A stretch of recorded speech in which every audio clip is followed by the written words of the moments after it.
En fait, ce qu'explique Raymond Aron, c'est que dans les têtes, euh, on, on perçoit l'orientation vers d'autres voies que le lycée, ce qui était la voie royale, hein, l'enseignement qu'on appelait autrefois secondaire.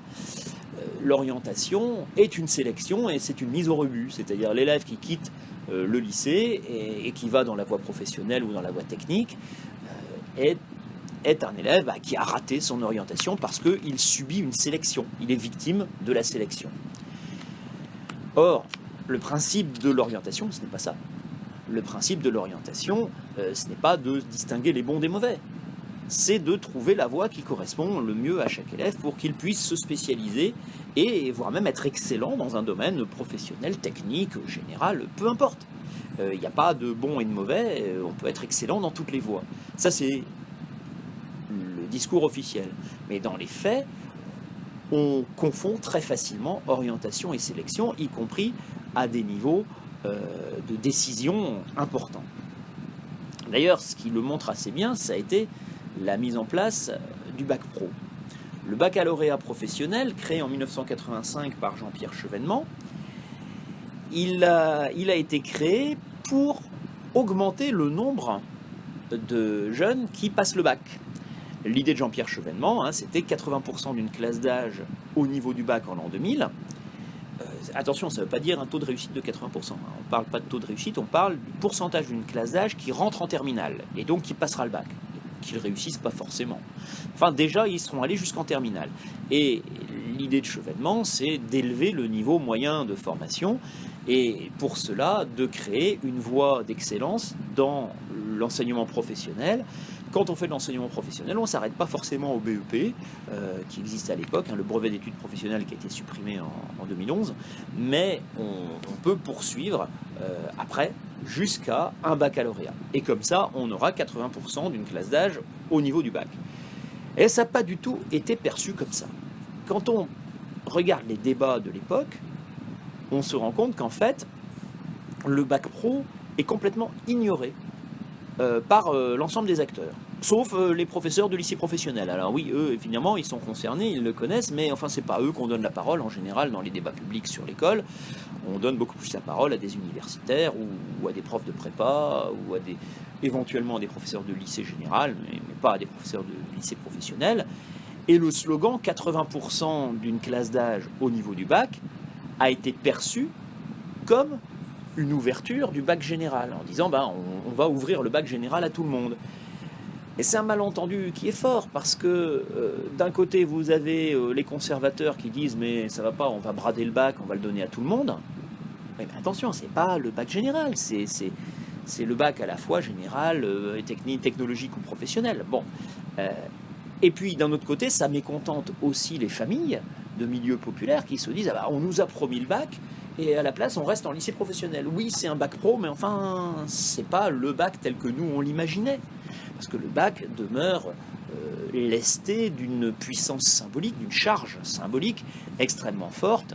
Et le bac pro joue un rôle bien faible dans cette charge symbolique. C'est le bac général qui porte toute cette charge symbolique.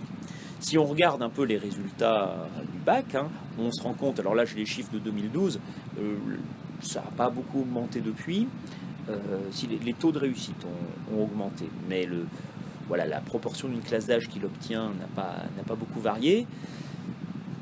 On voit bien que le bac pro a changé les choses. Le bac général, il y a eu plus d'élèves effectivement depuis les années 80 qui ont passé le bac général. Le bac technologique, ça s'est stabilisé.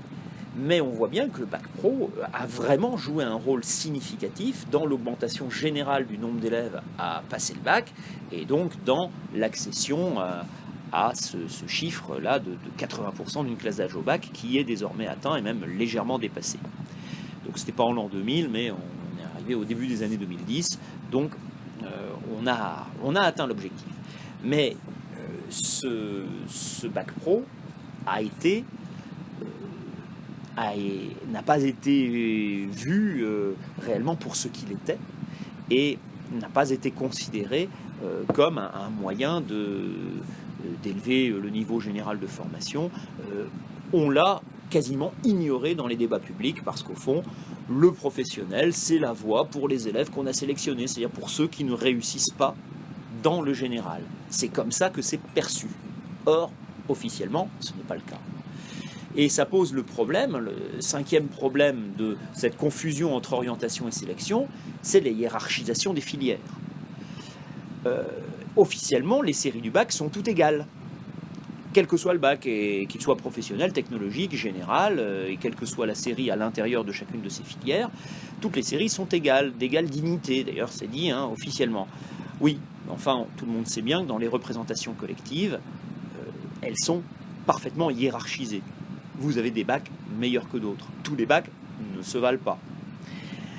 Et la meilleure preuve, c'est qu'on continue à recruter des bacheliers scientifiques dans les prépas littéraires, par exemple. Alors que théoriquement, on devrait recruter uniquement des bacheliers littéraires. Non, on recrute des bacheliers, en fait, des 3 voies générales, et ça ne pose pas de problème. Voilà, c'est admis. Alors, donc ça veut dire que et l'inverse n'est pas vrai, en revanche. On ne recrute pas des littéraires pour aller dans les prépas scientifiques. Donc il y a forcément une hiérarchisation, au moins symbolique, des séries. Alors on a tenté de lutter contre ça. La plupart des réformes du bac depuis 20 ans, depuis 40 ans, depuis les années 80, la plupart des réformes du bac sont motivées par la volonté de revaloriser les séries les plus fragiles. Alors, par exemple, quels sont les moyens de hiérarchiser, de revaloriser? C'est par exemple de changer le nom. Changer le nom des séries. Alors la série qui a le plus changé de nom, c'est la STMG. La STMG, oui, c'est le bac qu'on n'aime pas. C'est le bac le moins prestigieux. Dans les années 70-80, c'était le bac G.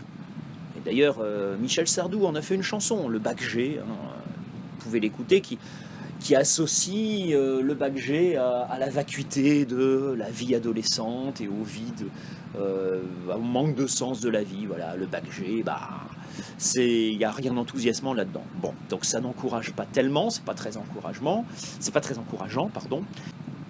Le bac G, alors on s'est dit, bon, il est mal vu, alors on va le revaloriser. Donc, dans les années 90, on l'a appelé le bac STT. C'est Sciences et Technologies du tertiaire. Sciences et Technologies, ça sonne bien tout de suite, même s'il n'y a pas du tout de science, justement, en STT, comme ça s'appelait à l'époque. Puis dans les années 2000, on s'est dit, bon, c'est pas suffisant, c'est pas encore assez valorisé, donc on va appeler ça Sciences et Technologies de la gestion. C'est devenu le bac STG. C'est vrai que gestion, ça a un côté plus compétent que simplement le tertiaire en général.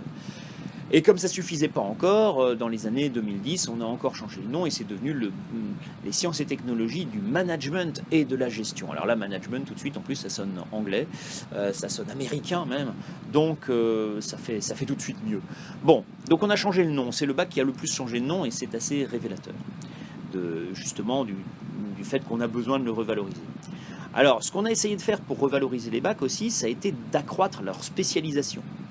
De dire, dorénavant, si vous êtes en littéraire, vous faites vraiment du littéraire. C'est comme ça qu'on a créé, dans les années 2000, on a créé la spécialité, enfin pas la spécialité, le cours de littérature en terminale L, sachant qu'il n'y avait plus de cours de français, mais il y avait un cours de littérature avec des œuvres souvent assez ambitieuses, qui ne sont pas forcément les œuvres du tout venant. Donc on a étudié des choses un peu plus originales que ce qu'on étudiait souvent en français.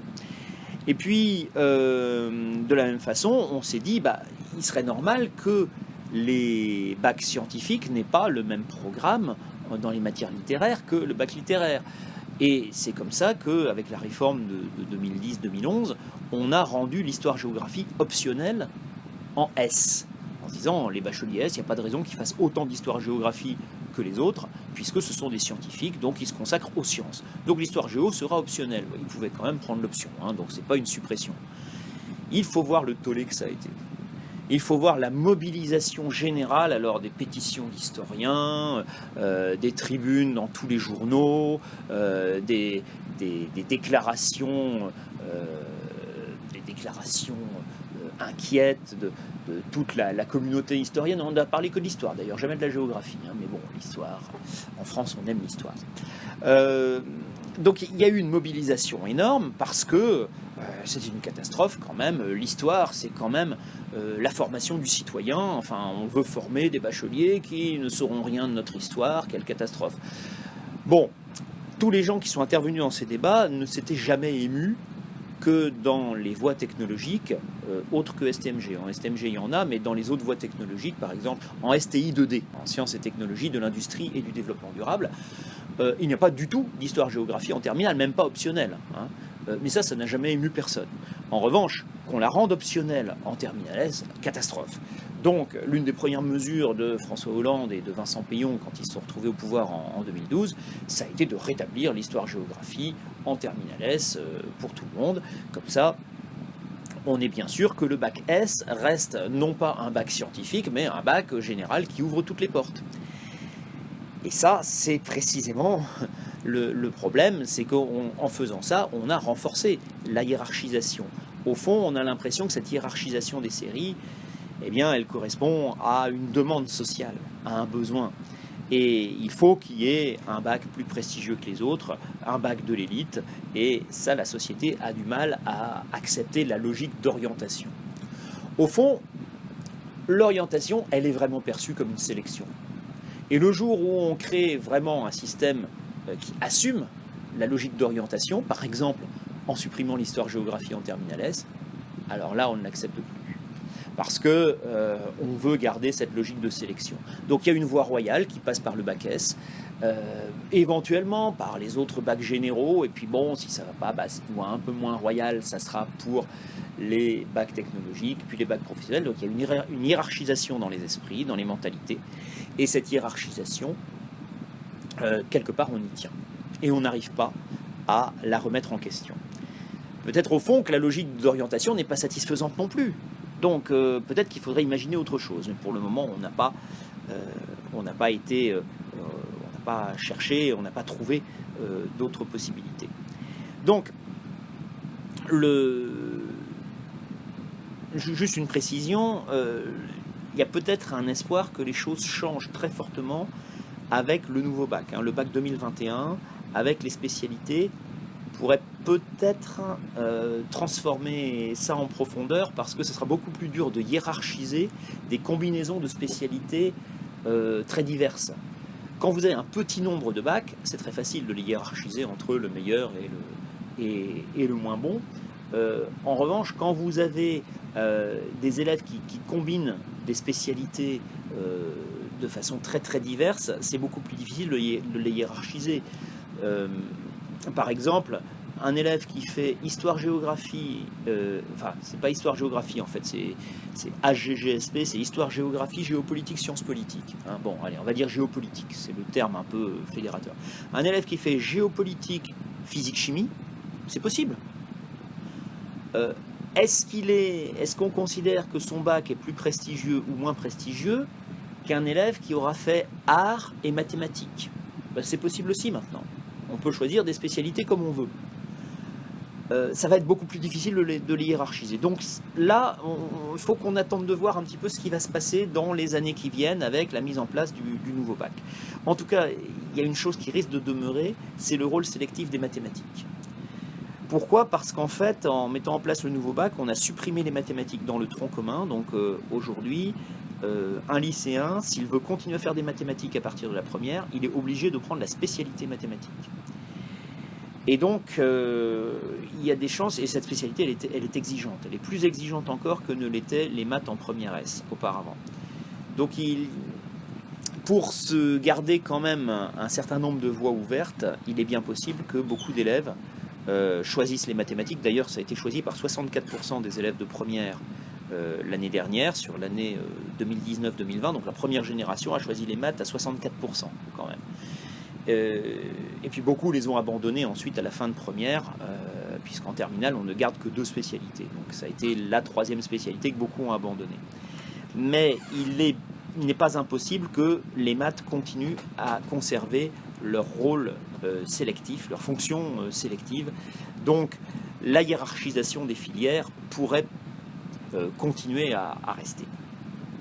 Bon, tout ça pour montrer qu'en fait, la confusion entre la notion d'orientation Et la notion de sélection est quelque chose de fortement ancré dans les mentalités. Donc ça fait plus de 50 ans que l'orientation est l'horizon officiel, la politique officielle. Or, on a bien l'impression que les acteurs ne se la sont pas vraiment appropriés et que des confusions sont toujours possibles. Ça montre que ce choix politique n'est pas clairement assumé et n'est pas un choix fort qui mobilise les acteurs.